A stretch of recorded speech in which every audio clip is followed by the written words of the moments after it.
Now we got the corner fixed up. I'll repair it on the inside, backside as well. What we're gonna do now is we have a bunch of these little pinholes or drill marks that somebody has made. We're gonna repair this little small area here. I'm gonna fill all these back in. It's probably weep holes. Maybe at one point the weep slots probably got blocked off.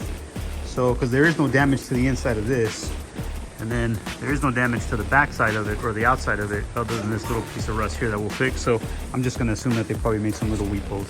But anyways, what we're gonna do now is Yang had ordered a set of hinge pin bolts.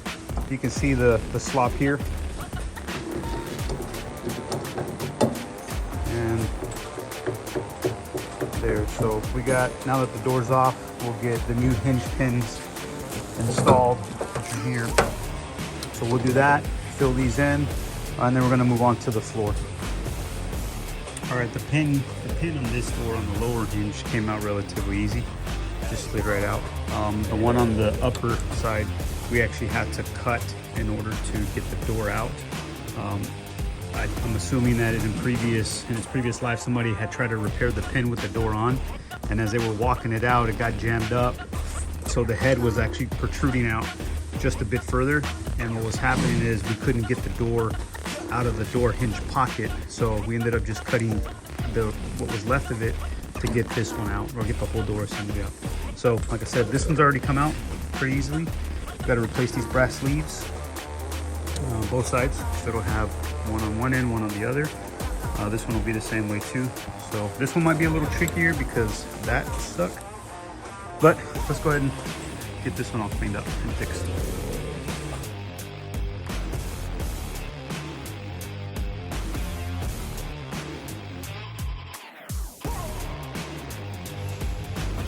So what I basically did was just kind of took a step bit, just with the neck size up, opened up the ends.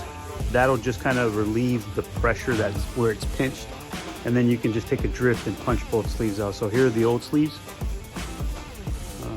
So just took a little bit with a step drill bit, just kind of opened up the ends where that pressure is, and they came right out. So now we'll press the new ones in.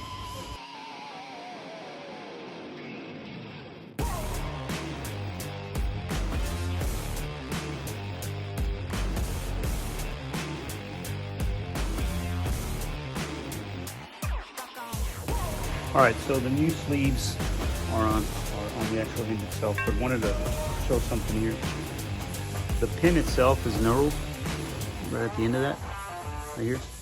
That's supposed to catch, right, to keep the pin from walking back out. However, because that door pin was so wobbly, or the door hinge was so wobbly, it has actually opened up this area.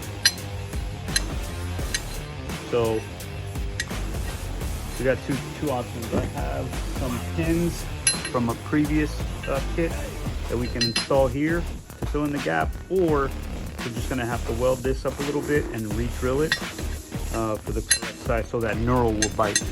So we'll see what we're gonna do next. Oh, yeah. So I had these to repair pins, but it's still the same deal. It's too sloppy. So we're gonna go to plan B, is to just re-weld that door hole on the hinge here.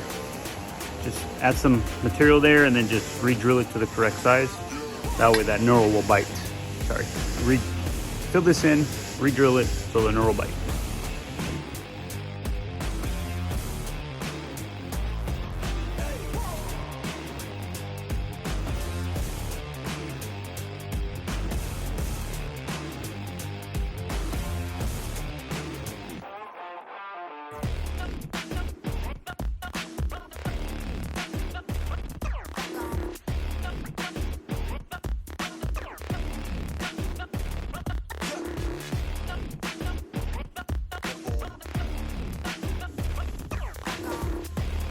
All right, we rolled her up, open it to the right side a little bit.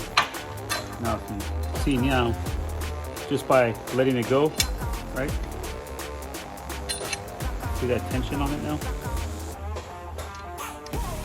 There's a little bit of resistance. So now we can run this knurl all the way down and it'll lock it in place. So we're ready to go ahead and put it on the truck.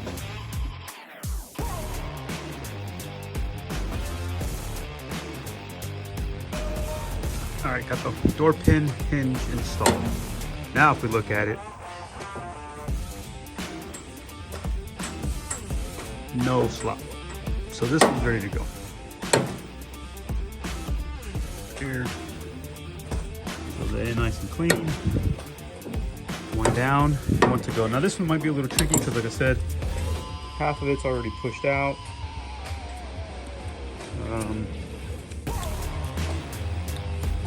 We just have to drive this one out somehow. But let's get to that.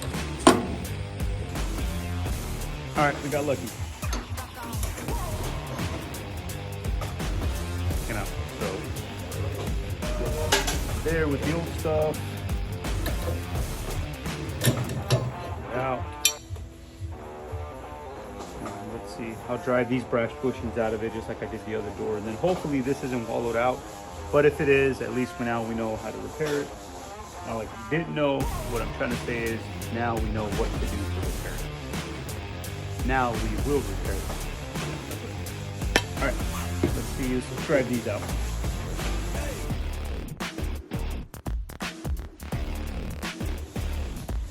Let's see if I can go real-time video on how to drive the other one out. Just a drift punch. We're just trying to pitch it up a little bit to catch that edge. You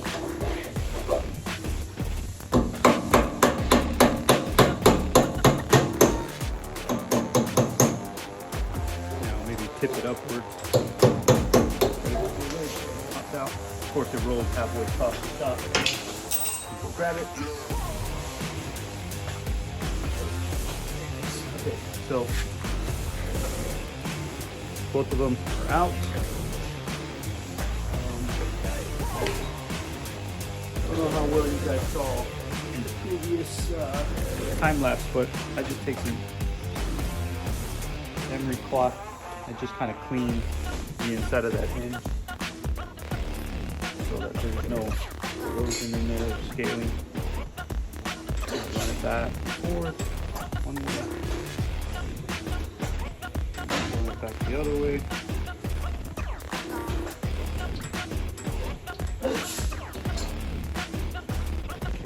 See, it's pretty dirty. So just want to make sure we have it clean.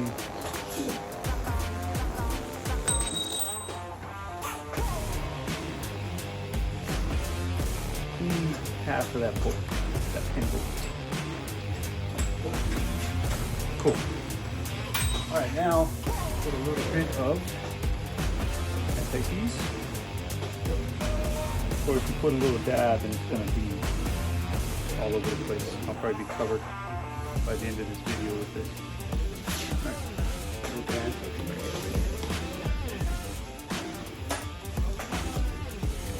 Right. This is a bump side cord that we're working on, 68. So these are the hinge pin bushings that we got from Dennis Carpenter. Part number there.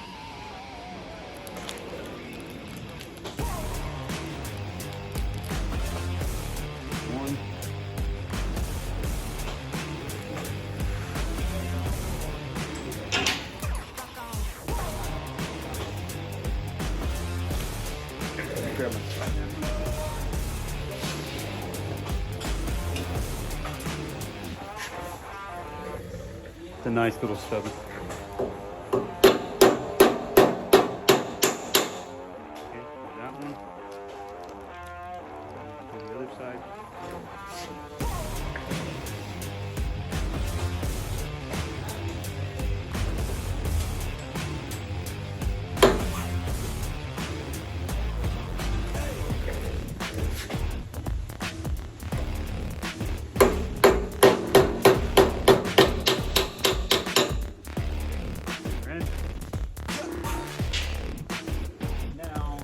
See what kind of play we have here.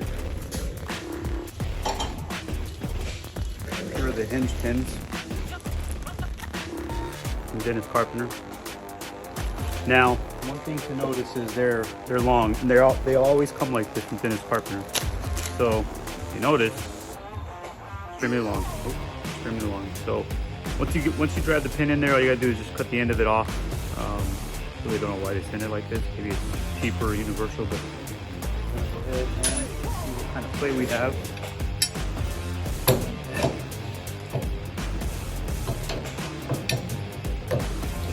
That fits nice and tight, so that's already a good sign. So let's see what this looks like. Oh, I can already tell you it's wallowed out. Yeah. Oh yeah. You can see this right here. Let me see if you can see that. See that there? I don't know if you can actually see that it's kind of oblong along this bottom side. So we're gonna do the same repair. We're gonna clean this up, fill it all in, and then drill it back through. Correct drill size is an 11/32. 11/32 straight through will actually allow you for that knurl to bite. So let's go ahead and get to this repair.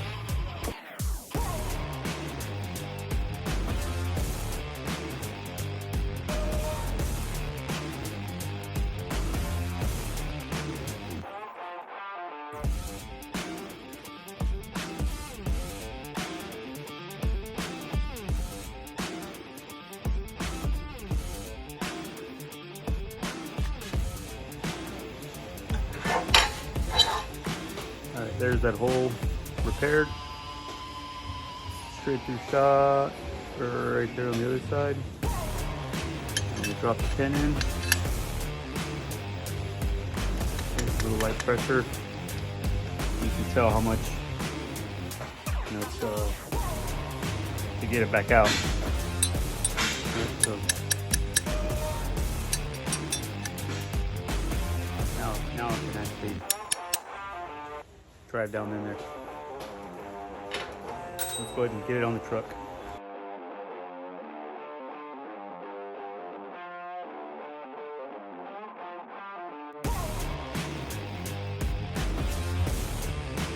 All right, there it is. Cut off the excess. Put the pin in. Both of them.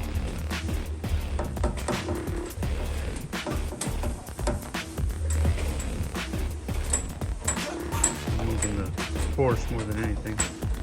So go.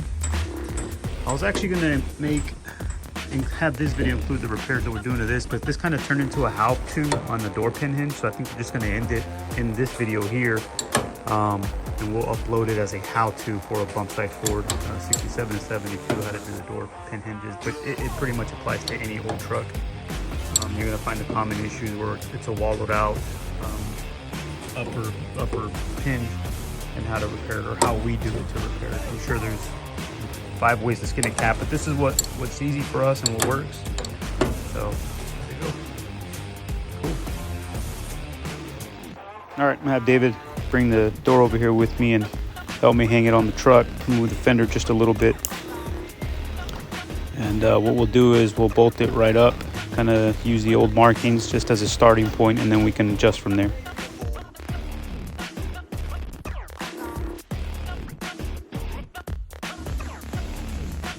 All right, so we got the door in. It went in really easy. The fender's a little loose, so you might hear a little popping over there where it kind of hits the fender, but here it is. Beforehand, you'd open the door, it would just pop down. There we go.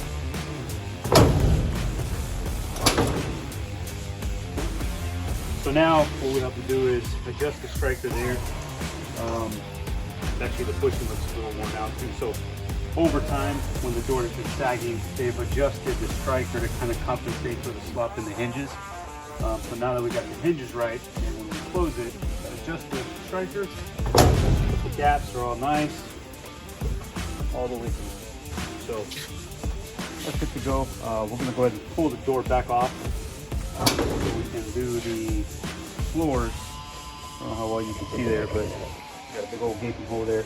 Going to stick King's Coyote back in and start modifying or making the transom and all the firewall sections around the motor, I should say, since the Coyote motor and 10R80 sit so far up, 6R80 sits so far up because it is on air. So that'll be the next step. But That was a how-to on how to repair pump site 67 and 72 for hinges. Appreciate it.